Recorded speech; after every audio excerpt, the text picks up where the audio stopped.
history. The threat of a global thermonuclear war between the United States and Russia has brought us closer to doomsday than ever before. As the existence of humanity now hangs in the balance, what's needed now more than ever is people standing up and declaring independence from the forces that choose to sink us to our demise. To stand up against the pessimism that reeks in our culture, that plagues the minds of people, that has destroyed our society and our humanity. What's needed now more than ever is to regain the ability to think for ourselves once again. Instead of being divided between two opposing camps, both of which are equally wrong and totally inconsistent with what is really truthful, we seek to go outside those limits and engage in a process of dialogue with various minded people in politics, art, culture, and other subjects.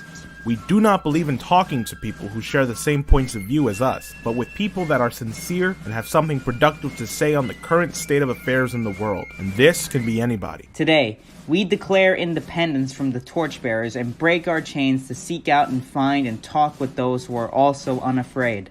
We declare independence from the tyranny of those who think they can control our thoughts and can force us to choose between what they present to us like shadows in a cave. That's why we are declaring independence. Yay! Another show, Kynan. Number 7, Yay. Second one of the week. We just had Laurie Spencer on yesterday. A very fascinating discussion about RFK Jr. and JFK and about why Ted Kennedy actually didn't drown a girl. That was the gist of it, right? I think there was more to it, but we could just put it that way and let people watch this full stream for themselves.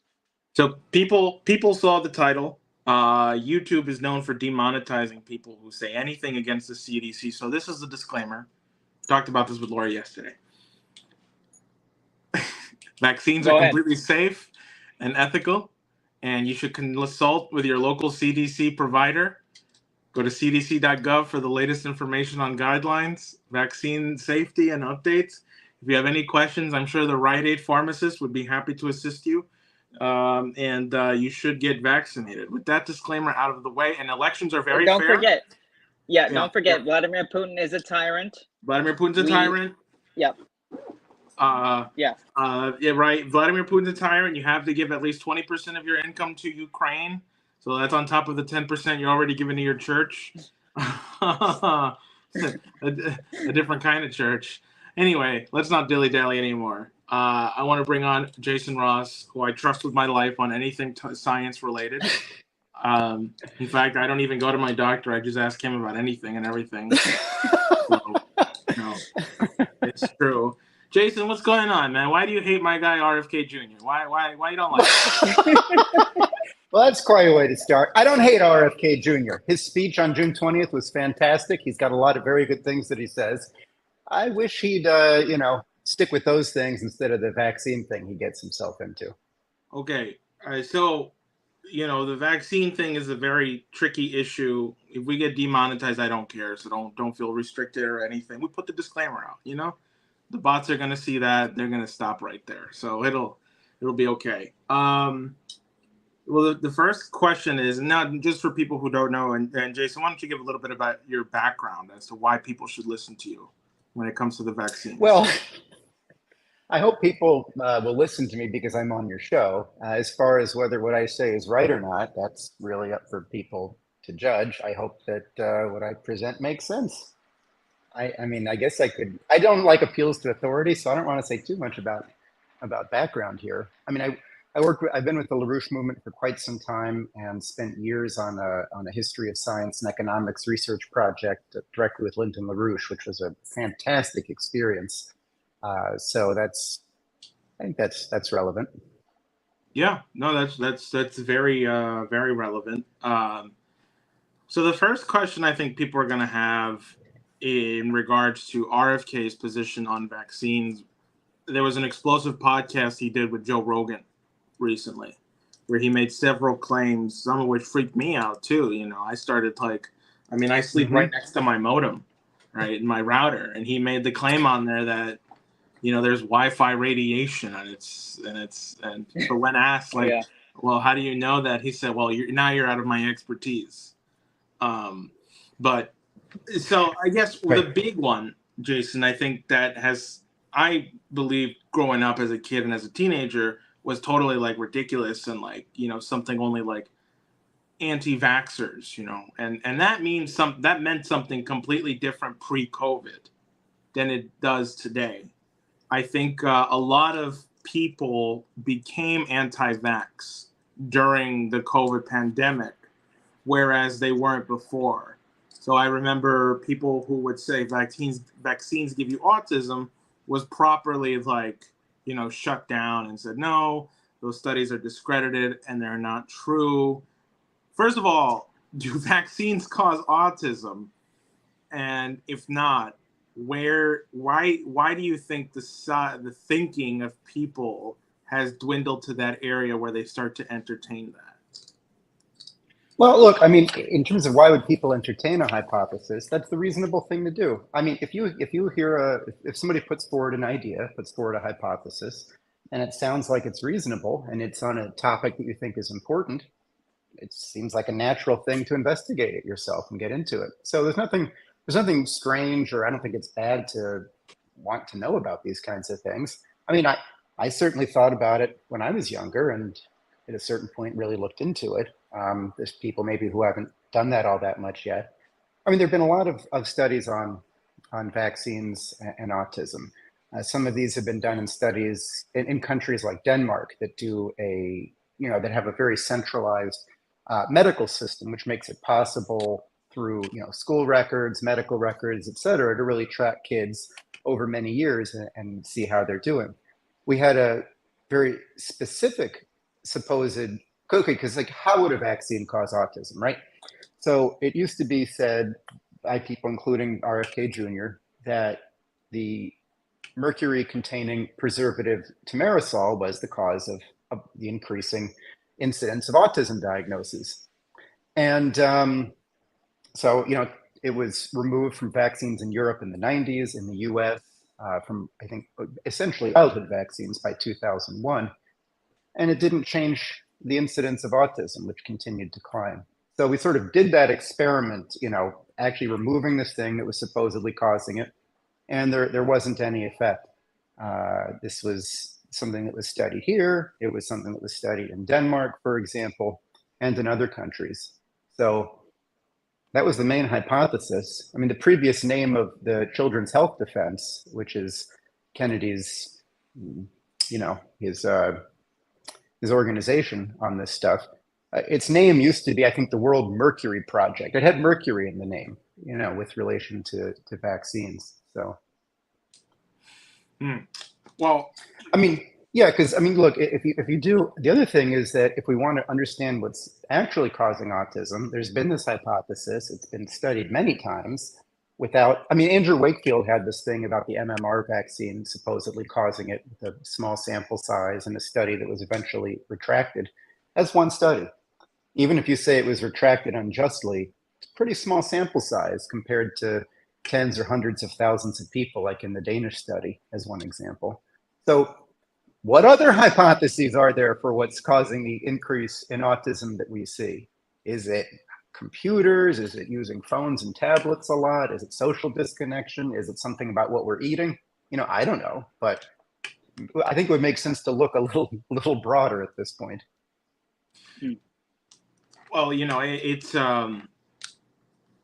the thing then that I think somebody like an RFK Jr. would say is, first of all, your appeal to authority argument is brought up a lot, because people say, no, you shouldn't listen to Peter Hotez on this. You should listen to Robert Malone because he's a doctor, right? And so, there's this kind of belief that you should only listen to people who have doctor in front of their name and who have PhDs, but only the ones that they like, right? And look, I know you've done tons of work and research into not just vaccines, but science in general.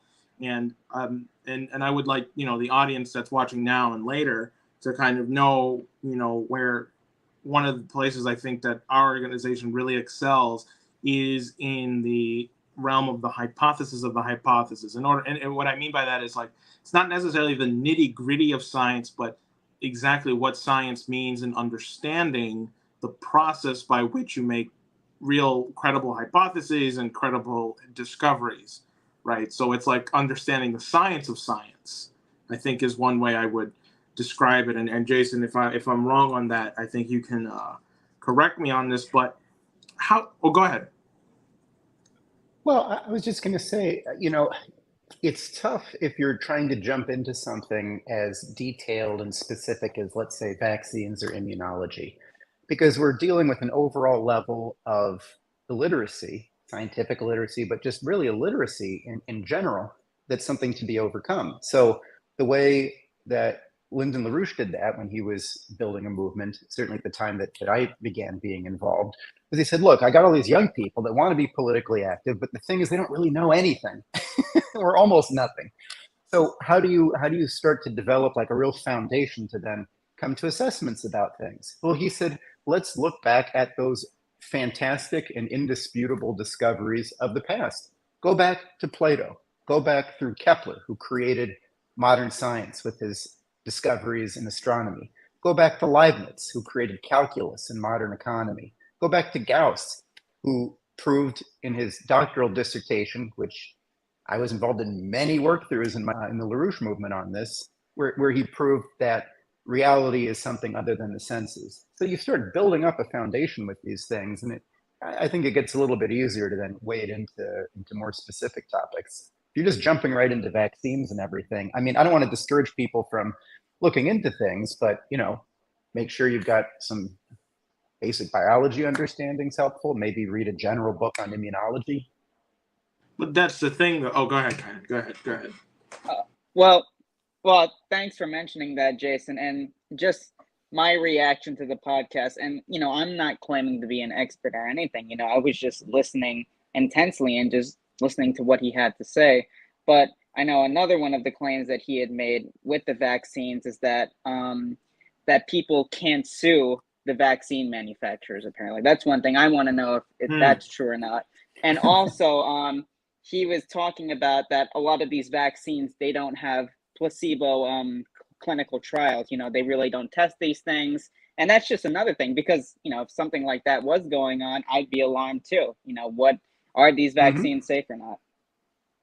So can you sue vaccine manufacturers? So back in I forget how long ago it was now, there was a danger that for some vaccines, because the companies didn't make a lot of money on them, because they were cheap and you only need a couple shots, and it's not like some drug that you take every day or every week for your life.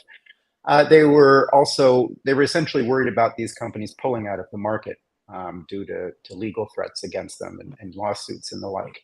So part of what sweetened the deal was creating this separate sort of vaccine court that through the federal government, if you had vaccine injuries, which do exist, I mean, they're not 100% safe, this would be an avenue you could go through to get some compensation for that. And I think after you use it, if you weren't satisfied, you could go to a general court. Now, I'll tell you somebody who has sued a vaccine manufacturer about vaccines, Robert F. Kennedy Jr. Back last November 2022. He had tweeted proudly that he was over Gardasil, the HPV, human papillomavirus vaccine. He was suing Merck over it. So I don't know how he can claim you can't sue vaccine manufacturers when he himself bragged that he had done that. Wait, what's the? I don't get it. Why would he then keep repeating the claim that you can't? I'm not trying to be like a got you or like a smartass. I'm asking. I don't know. Sometimes it's hard to understand people. I mean, some people, they have shticks for whatever reason, and they just kind of stick with them. To me, this seems like what he's doing. This has somehow become a shtick with him that he's really into, and it seems like he's sincere about it. But it's also, he raises all these questions that have been, discussed, I think, very well over years, as though he's never heard the counters to them. So, vaccines and placebo-controlled trials. New vaccines do have placebo-controlled trials. The COVID vaccines, for example, they didn't just take the people getting the vaccines and give everybody the vaccine.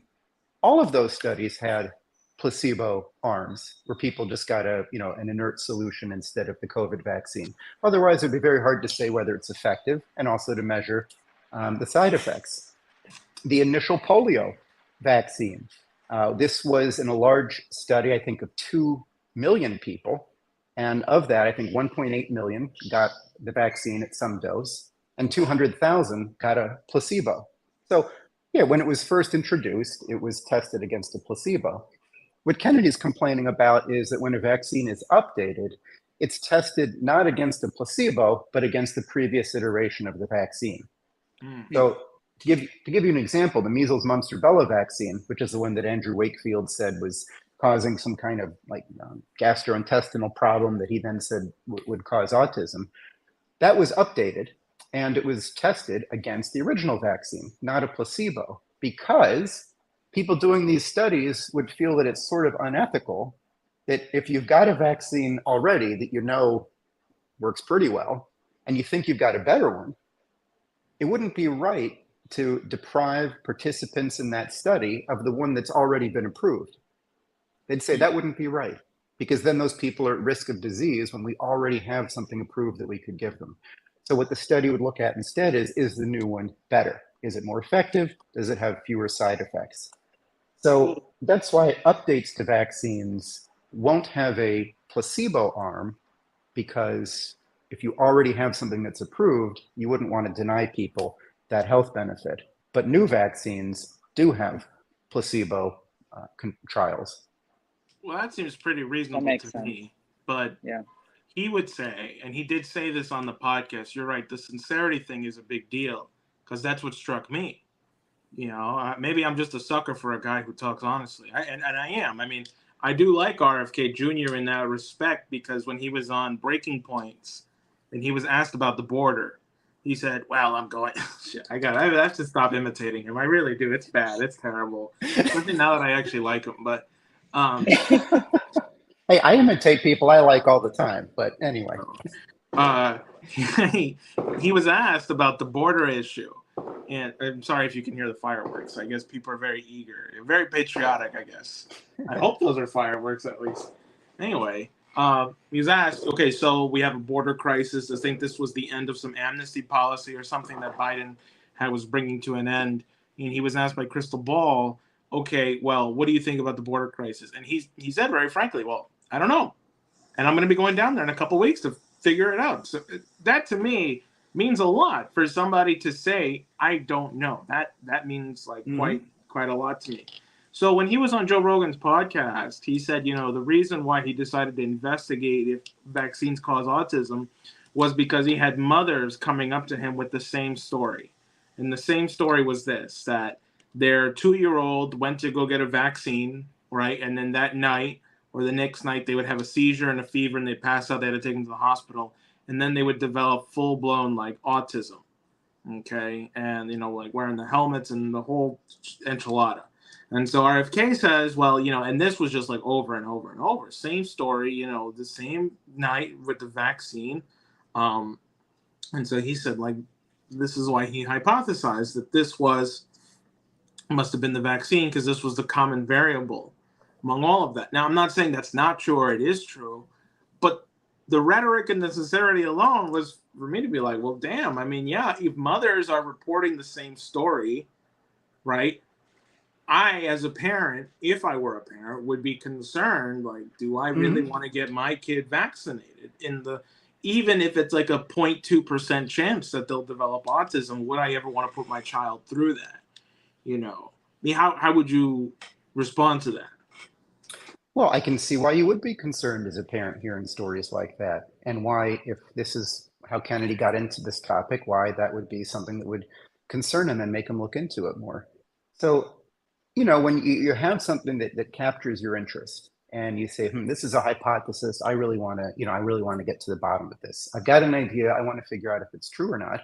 Well, then look into it. You know, you don't prejudge, you know, a concept based on whether you wish it were true or weren't or what have you. You know, feel free to investigate it. It's hard for me to put myself into Kennedy's shoes and really explain his motivations. I just don't know the guy that well. I mean, and as a person overall, I mean, you asked me to, you know, come on and talk about the issue of vaccines. In general, if I was talking about Kennedy with somebody in his candidacy, I would stress the powerful anti-war interventions that he has made, with that speech in New Hampshire on the 20th, with things that he tweets out and statements that he makes about the Russia situation, for example. So I just feel like I need to keep adding that. Maybe I don't. That I don't think Kennedy is an evil, horrible person, although I think he makes statements that aren't supported about vaccines. Well, on the side issue, and kind of, did you want to say something? Yeah, I wanted to say that I would just reiterate for those watching and just for us how useful it is that discussions like RFK being on Joe Rogan's podcast, that is useful. Those should be allowed to go on. We're not saying that you shouldn't be able to debate about these issues. It's a wonderful thing that's happening. And people should, instead of just taking, what someone like RFK might say or some other doctor on the other side, you really have to investigate these issues thoroughly. And that's why we're talking about it now. I would. Oh, sorry, Jason. Go ahead. Just let me totally agree with that. I mean, censorship. So this thing with Peter Hotez, right? Is RFK will Peter Hotez debate RFK? I think RFK should debate Joe Biden. I think he should debate Victoria Nuland. I think he should debate, Sullivan. People making the policy of the country. Hotez. I don't know. For Hotez to complain, saying, "Oh, how come this podcast is allowed to go forward?" I disagree with that. I think that the censorship that we saw on the old Twitter and the ongoing censorship that exists on YouTube, I think it's wrong. I don't think that you should tell adults, "Oh, you can't hear this viewpoint," unless it's about something illegal, which views about vaccines are not illegal to hold. The people should be free to do that. So I'm glad that Spotify has, refused to shut down Rogan about these kinds of things. I think it's useful to you should be able to talk about these things freely. Yeah, but now here's the other part, right? That kind of gives credence to people like RFK Jr. and gives him credibility. The censorship thing, right? Anybody who was even questioning the safety of the vaccine, or anybody who was, reposting Dr. Robert Malone, who, I don't know much about Robert Malone. I've heard everything that you could possibly hear about Robert Malone. He's good or bad or whatever. I know RFK Jr. uses him in his campaign ads all the time. If you watch that live stream where he gave that June 20th speech, they have a little pre-cut video, and then it's like Robert Malone saying, "I'm proud to be an RFK Jr. supporter." But, right, so the layman, right, who's just browsing Facebook or Twitter or whatever, pre-Musk days, sees that, their cousin Sally or their neighbor Jim got removed off Facebook because they posted something by Robert Malone. I'm immediately going to start thinking sorry, I'm reading the comments. This is the other aspect. Censorship's wrong and it doesn't work. It's like, come on. Oh, you say, don't look at this, it's wrong. That's going to make a lot of people want to look at it. So it's totally stupid. And this really, really bothered me during, I kind of feel like COVID's sort of over at this point. But during the hot phase of COVID, it totally pissed me off that instead of actually addressing things, like, for example, ivermectin, just saying, "Oh, it's horse dewormer," it's sort of like that doesn't really get into it. If you just insult it and don't really get into it, and I think you can get into it if you take the time, and there's no harm in doing that. But it was this sort of like condescending viewpoint that said, "We're not going to talk about this," and I think willful mischaracterization of these points of view. And there might be people who are watching right now who disagree with me and who feel that I'm doing that with your views. It's possible. I don't know everything. So, if you have comments or whatever and leave them, I think I could benefit from that kind of feedback. Well, someone's saying you don't know what you're talking about. That's certainly specific. Maybe could you be a little more specific so it's hard to address it otherwise. Well, I'll just put it up here. So Jason doesn't know what he's talking about. You other two look clueless about the topic. Sorry, you need someone who can refute this Jason fellow. But go for it, Dale. But keep up the good work otherwise, Jose. So. Okay. Well, can I just say something? Yeah, well, we weren't trying to refute Jason about this topic at all. We just listen. I don't know. I don't have much knowledge about this. Okay, but I think it's okay for me to get a sense of it from someone who clearly we've known a long time, who's been involved with the science work for a long time. So, and to that guy, I mean, be a little more specific about the issues and comment on it, and I'm sure Jason would respond. Well, the other thing is Jason's not afraid of discussion or, even I don't know about if debate is the right word, but like if I brought on Craig Pastajardula, who's a great guy, lovable guy, guy's also super like anti-vaccine, and the guy, has read all the books on it. He's like that. You bring something up, he's like, well, actually, the thing that supports that is the. I'm sure Jason wouldn't mind being on a panel with Craig Jardula. And hell, I'm sure if Joe Rogan offered you to go up and talk to RFK Jr., you would. Well, I don't know if I would, because like I said, I think RFK Jr. should spend his time on other things. I mean, I get it. Somebody should talk to him for sure. But look, I mean, it's true. Like, I've had people say, hey, what about do you think the earth is flat? And I don't just insult them or anything. I say, okay, well, why do you think that? And let's talk about it. Or, people say, well, what about Tesla and the infinite energy from this and the Earth's magnetic field? You just talk it through. There's no harm in talking about things if you keep an open mind. Jason, you're like the third guest that's been controversial, because the first one was Mark Robert, who was like super pro-Israeli, and my people were just like, this is terrible, whatever. And then the second person was George, who thought that there was no conspiracy with the Kennedy assassination. The Warren Commission got it completely right, and that conspiracy theories are just, it's like a market. It's like people obviously fluff up conspiracy because people love a mystery and a conspiracy. And now you with the whole vaccines are not as bad as you might think they are. I would say that's a good thing. We're not full of shit. We're not full of shit when we're saying, we're declaring independence. We don't appeal to one specific group or the other. So it's good. Well, I mean, I would like to put a panel together someday about all of this, and like take it up issue by issue. Like, for example, putting Jason on a panel with Craig Jardula and someone else on, you see, we got somebody. There was no conspiracy in the Kennedy assassination. You see, this is great. I love my audience, right? I've got different, I got different views, which is good. Like I always said, my ideal guest is somebody who 50% of my audience loves and the other half hates. But coincidence of opposites. Yeah, right. It's a coincidence of opposites, but different panels on different things with different viewpoints, I think would be the ideal. Maybe we'll organize that. Jason, I wanted to ask you about science in general and the shaking up of the foundations of what we think to be true. For a very long time, I think this Big Bang theory has really been like the be all end all. This is where the universe started. We know this because of radio waves, and Princeton goes back to 61, right? Now you have this thing with the James Webb Telescope, which is looking back supposedly like about 1 billion or so years after the Big Bang. I think something like that, or even less time than that. And they recently found this galaxy that they estimate to have been formed around 200 to 300 million years after the estimated Big Bang time. And this has really been scaring a lot of people in the astrophysics world, because a lot of people who like prophesize the Big Bang are starting to say, wait a minute, a galaxy could not have been formed 200, 300, million years after the Big Bang. Something about the elements weren't composed yet or something like that. And so some scientists have been saying, rather than throwing up the Big Bang theory altogether, well, maybe it just happened a little bit further than we thought. Right? Or some people have been trying to fit this galaxy, saying, well, maybe the elements that compose it weren't of the complete elements that were made in the time frame that we say the Big Bang happened, right? First of all, have you heard about this? Yes, although not in great detail. I mean, what you're saying, yes, it does. I'm a little bit familiar with it.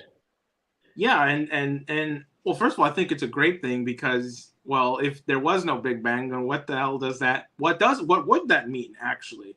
And secondly, how should people react when a foundation of science like the Big Bang, that has been taken as gospel for a very long time, is about to be thrown overboard and disproven? Well, let's take an example from, just kind of following up on what I had said before. Let's take an example from the past where we can look back on it and know that it was definitely a valid discovery. Because right now with the Big Bang or dark matter, there's these anomalies that you brought up with the James Webb telescope. Well, they're only anomalies in the sense that they're observations that don't follow from our hypothesis about how the universe works. These aren't really resolved yet. So let's go back to the quantum, go back to Max Planck, go back to the year 1900 and then Einstein in 1905. People used to think light was made out of particles, little pieces of light. And then came Huygens and others, and the view was that no, light was actually waves. And this helped to understand things like interference and so forth. And everybody said it's settled, light is a wave. And then here comes Planck, and he says that the only way you can understand a certain physical process is if light does come in little pieces. But light is still also wave-like in other characteristics of its activity. So you had this thing where it's like, is it a particle? Is it a wave? Oh, definitely a wave now. But then along come Planck and Einstein, and now it's not a wave, or it's not just a wave. So the kind of response that got at the time was intense. There were many very, well-respected scientists who just disagreed with Planck. They just said this is untrue. I don't believe it, and they never, they never became. They were never convinced. They never thought that the quantum was real. Now, I think at this point we can say after 100 years of experiments and things, it's pretty clear that yes, light truly is quantized. But when you get a new idea like this, science is always taking something that you think and showing how it's wrong. In a valid way. So the whole, the authority of science doesn't lie in being able to be totally accurate right now and knowing everything. The real authority of science is in how it develops over time. And I think that's unfortunately the part of science that is most lacking in all the years that we spend on education. We learn conclusions from science. We learn something about the periodic table or covalent bonds or the Pythagorean theorem. And we don't really spend much time at all on how did Mendeleev make the periodic table? How did the Pythagoreans know the Pythagorean theorem was true?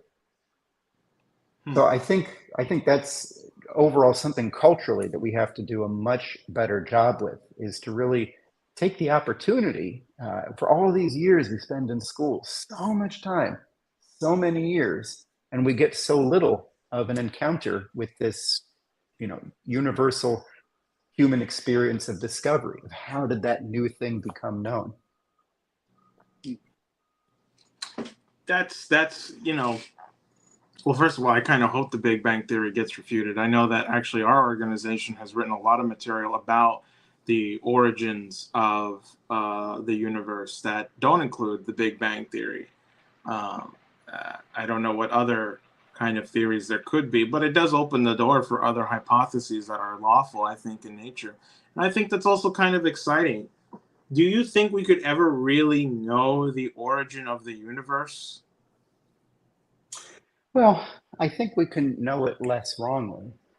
I mean, that's the thing. No scientific statement is ever true.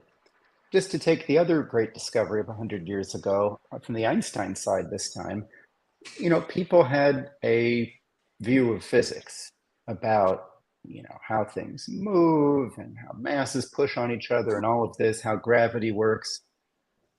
And Einstein showed that actually every single physical law was at least a little bit wrong. Mostly noticeable if you're going at a high speed, but always a little bit wrong. Everything in physics was a little bit off at least.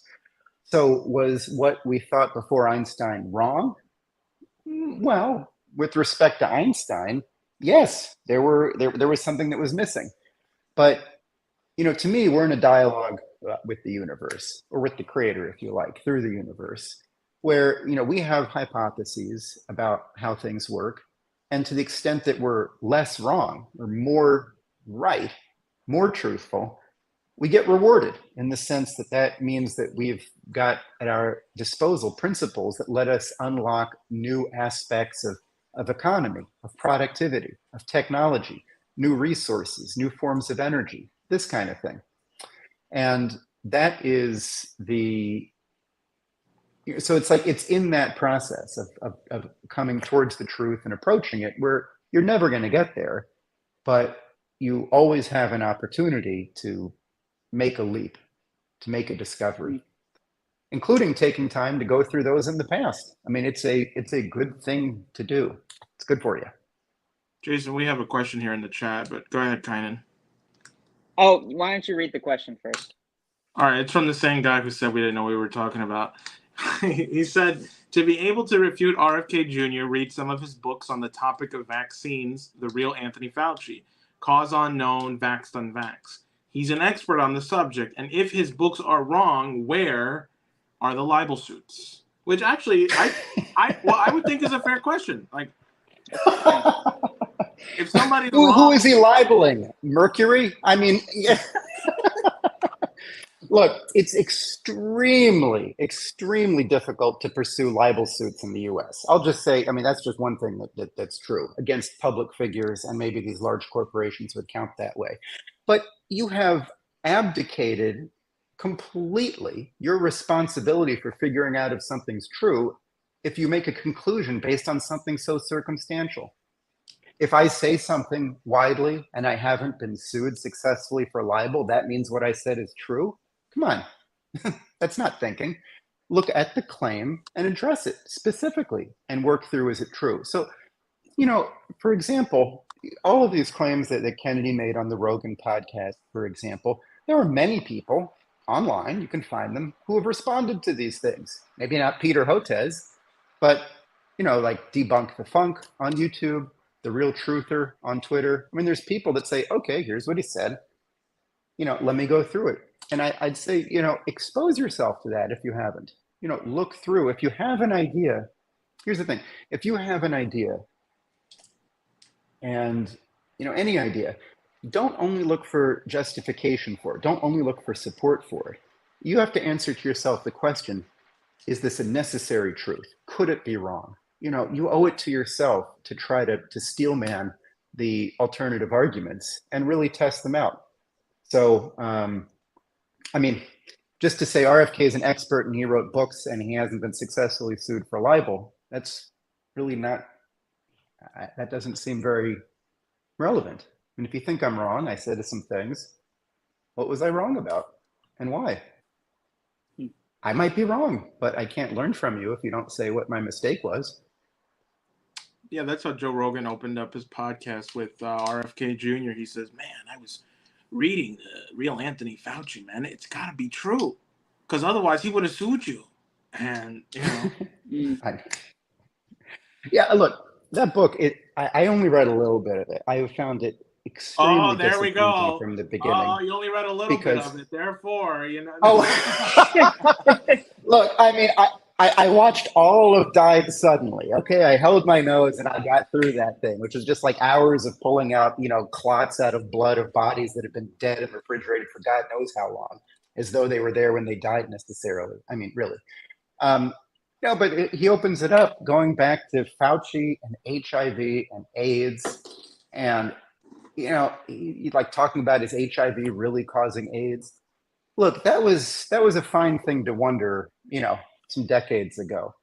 At this point, it is really clear. I mean, this is why deaths from HIV have been, falling for a decade and a half, because deaths of AIDS have been falling for a decade and a half because we know that it's caused by HIV, and we've developed medications to prevent its reproduction and get its numbers down. And if you have a well-controlled HIV infection, you're not going to get AIDS. It was very strange that he included that. Yeah, before people call you a shill for the state, maybe we should have put this in the introduction. You are on the Ukrainian kill list. You were on the CDC, Center for Countering Disinformation. Not the CDC, the CCD. Sorry. Kennedy's on the CDC kill list. Okay, Jason Ross is persona non grata. Okay, they want him dead. All right, the U.S. government doesn't want him, so you cannot say Jason Ross is a shill for the CDC, okay? Because the government doesn't even like Jason Ross. So I don't. So don't come at Jason's throat and call him a shill. That's not gonna,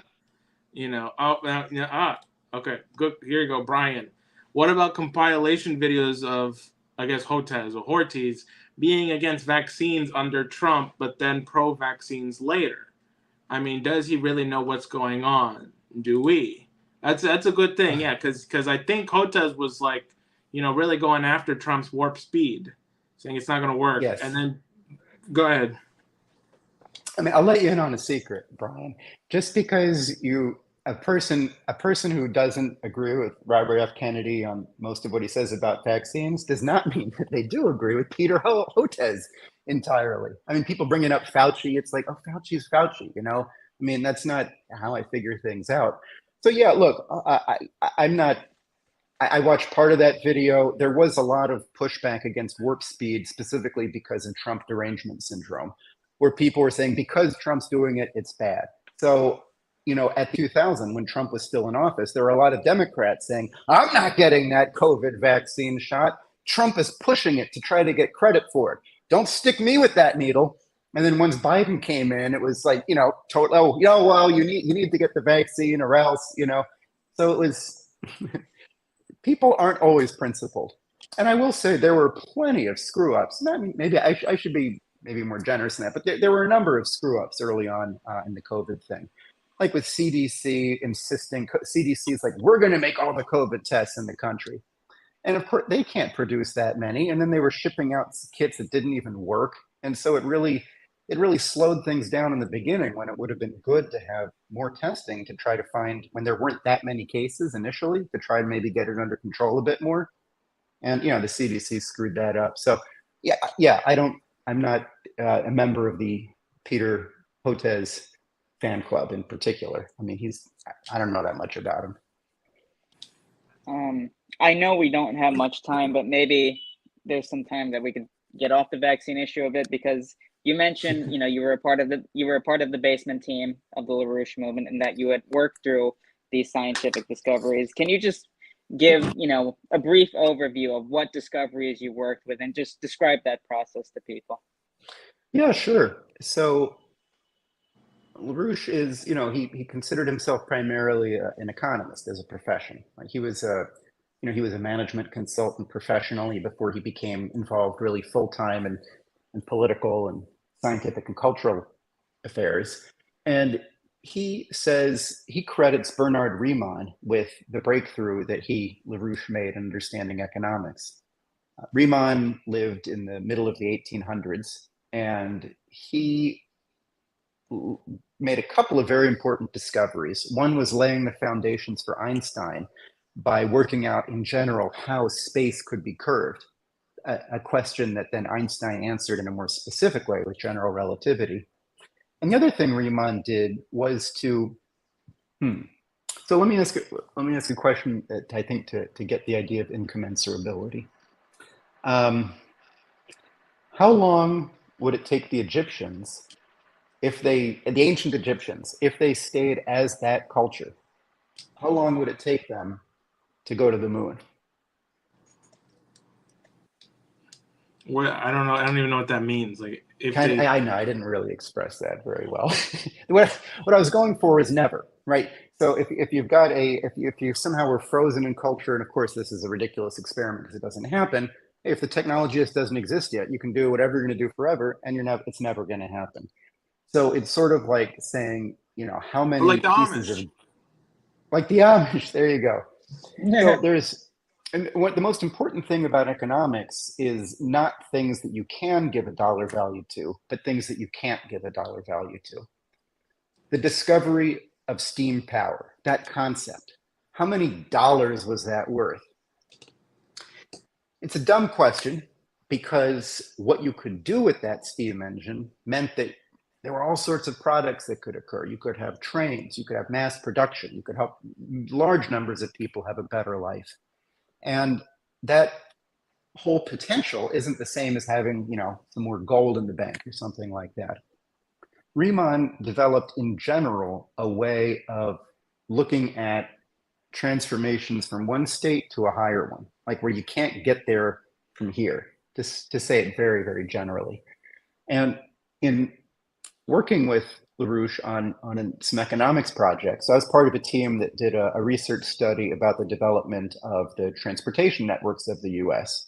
So we went to the Library of Congress, to the map room, and we got old maps of the US, kind of sort of period by period to trace out, okay, this is the growth of the railroads in the US. And we were able to make an animation. Okay, here's how they grew every 5 years or 10 years. Canals, roads, similar kinds of things. And then for the next stage of the project, LaRouche surprised me at least by saying, look, what I want you guys to do is work through Kepler's new astronomy, where he figured out that planets move in ellipses, that they sweep out equal areas in equal times. He said, I want you to work through that book, figure out what his discovery was, how he got that, and I want you to make animations. At that time, like Flash, I want you to make animations and learning materials to be able to go through this with many groups of people, because this is super important for economics. That internalizing of here's a specific scientific discovery, because that's the basis of all technology and of economic advancement. It's a scientific discovery. So work through some. So just to finish answering your question, we worked, in the LaRouche movement. I had the experience of working through Kepler, all three of Kepler's main books, the Mysterium Cosmographicum, the New Astronomy, which I've read like 5 times probably, and the Harmonies of the World.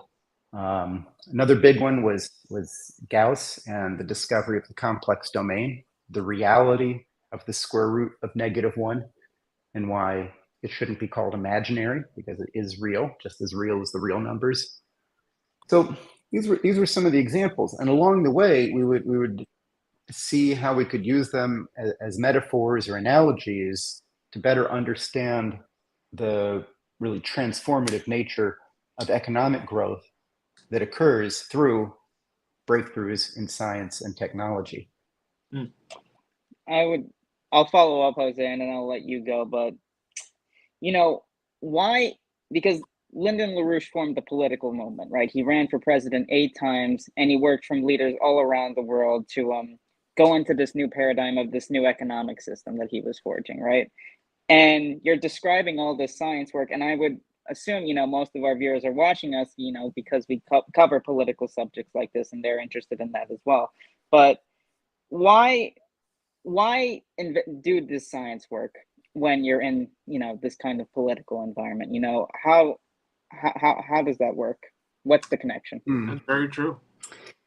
Yeah, well, I'll tell you, it's kind of hard right now to really sink my teeth into that kind of stuff when we're, the risk of blowing up the whole world with a nuclear war with Russia. I mean, it seems like, is this really the right way to invest your time? So you can sort of think of it as, sometimes there's the metaphor of sharpening the saw, right? You're trying to cut a bunch of wood, you're cutting it, your saw's getting dull. Do you keep cutting the wood, or do you take a break, sharpen the saw, come back and get the job done? So I think as a long-term capital investment in your mind, it is worth having these encounters with geniuses of the past, because I think it really does improve your ability to take on questions and challenges today. Then there's also, of course, the specific actual science sides of politics, like, the climate stuff. This is one thing I just got to say, the whole idea of trust the science or follow the science. Well, we've been told a whole lot of crap under this idea of just follow the science. Greta Thunberg, and the world's going to end this year, and it's all over unless we shut down all of our energy and become poor and die of starvation. That's not science, right? So, that nuclear power, there's things where the scientific background is helpful for taking on those topics specifically, but I think it's more generally useful. I mean, it's like poetry or drama. Like, why work on Shakespeare? Why read Plato? Why work on language in that way? Well, it helps you communicate, and there's a lot of very profound ideas just about life and everything else that Plato wrote down 2,000 years ago, and it's worth hearing what he had to say. Okay, I guess we're running out of time, Jason. I know you got to do a class on Riemann at 9 o'clock. Dale Wicks here is asking, Jose, I know you as an activist. What are the other two? What is their field? I would say the same thing. Jason Ross and Kyneth Thistlethwaite come from the same organization that I do. The reason I do what I do and Kyneth does what he does and Jason does what he does is because of the work that Lyndon LaRouche had done over the last 60 years of his life, pretty much. And our goal is just to make a world a better place and have these kinds of discussions and really come to what is truth. And, so with that being said, Jason, I want to thank you for coming on our show. Where can people find you? Thanks a lot. Where can people find you? Oh, you can find me on Twitter at the unfortunate handle Jason_Ross. That's probably the best way. I don't tweet a whole lot. Otherwise, you can sometimes see my work at the LaRouche Organization. There's a website, LaRouche Organization, and also a Twitter account for that. And I'd say those are the main things I'd say in terms of sources on it. Okay, Jason Kynan. Jason, we are famous because we don't have a sign off. So what we do is we just keep talking as